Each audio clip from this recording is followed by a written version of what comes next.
Donald Trump ভেবেছিলেন শক্তি দেখালেই সবাই সোজা হয়ে লাইনে দাঁড়িয়ে যাবে, কিন্তু বাস্তবতা একটু ভিন্ন। ইউরোপ বরাবরই জানে ওয়াশিংটন তাদের যতটা দরকার তার চেয়েও বেশি ইউরোপ দরকার আমেরিকার। তাই যখনই যুক্তরাষ্ট্র নিজের অবস্থান দুর্বল করে, ইউরোপ চুপচাপ সুযোগ নেয়। দ্বিতীয় বিশ্বযুদ্ধের পর থেকে যুক্তরাষ্ট্র ইউরোপে নিরাপত্তার ছাতা ধরেছিল, নেটো গড়ে তুলে তাদের নিজেদের প্রভাবও পোক্ত করেছিল। কিন্তু সেই উপকার যে আসলে কৌশলগত বিনিয়োগ, এটা ইউরোপ ভালো করেই বুঝে গেছে। এখন পরিস্থিতি এমন দাঁড়িয়েছে যে আমেরিকা যদি একটু দোদুল্যমান হয়, ইউরোপ তখনই নিজের পুরনো হিসাব কষতে বসে যায়। সাম্প্রতিক সময়ে ট্রাম্পের অস্থির নীতি আর হুমকির রাজনীতি সেই সুযোগটাই তৈরি করেছে। যুক্তরাজ্য থেকে শুরু করে অন্যান্য শক্তিগুলো এখন আর চোখ বন্ধ করে ওয়াশিংটনের পেছনে হাঁটছে না। হরমুজ প্রণালীর মতো সংবেদনশীল ইস্যুতেও ইউরোপ দেখিয়ে দিয়েছে বন্ধুত্বের নতুন সংজ্ঞা। বন্ধু আছি, কিন্তু আমরা সব যুদ্ধে নামব না, এই নীতিতে। ফলাফল আমেরিকার আম ছালা দুটোই গেছে। ইউরোপকে নিয়ন্ত্রণ করতে গিয়ে তারা বুঝতে পারছে এই মহাদেশটাই তাদের বড় কৌশলগত সম্পদ।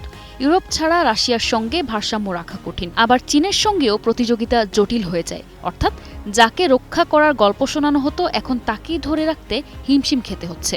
এর ফলে সম্পর্কের ভেতর দুর্বলতা তৈরি হয়েছে, এবং সেটা প্রাথমিকভাবে মস্কো বা বেইজিংয়ে নয়, বরং ট্রান্স আটলান্টিক সম্পর্কের ভেতর।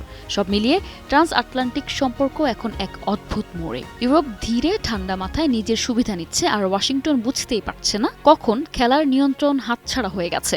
ট্রাম্পের ডিল মেকিং রাজনীতি শেষ পর্যন্ত এমন এক অবস্থায় এনে ফেলেছে যেখানে শক্তি দেখাতে গিয়ে উল্টো দুর্বলতাই প্রকাশ পেয়েছে।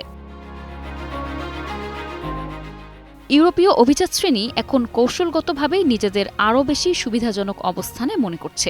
তারা এ সুযোগকে কাজে লাগিয়ে ছাড় আদায়, প্রতিশ্রুতি পুনর্গঠন এবং যুক্তরাষ্ট্রের অনিশ্চয়তার বিরুদ্ধে নিজেদের ঝুঁকি কমাতে চাইছে। নিজেদের কর্মকাণ্ডের মাধ্যমেই যুক্তরাষ্ট্র তার ইউরোপীয় মিত্রদের একাধিক সুবিধা দিয়ে ফেলেছে। ইউরোপ সেগুলোই কাজে লাগাবে, সতর্কতার সঙ্গে কিন্তু দৃঢ়ভাবে।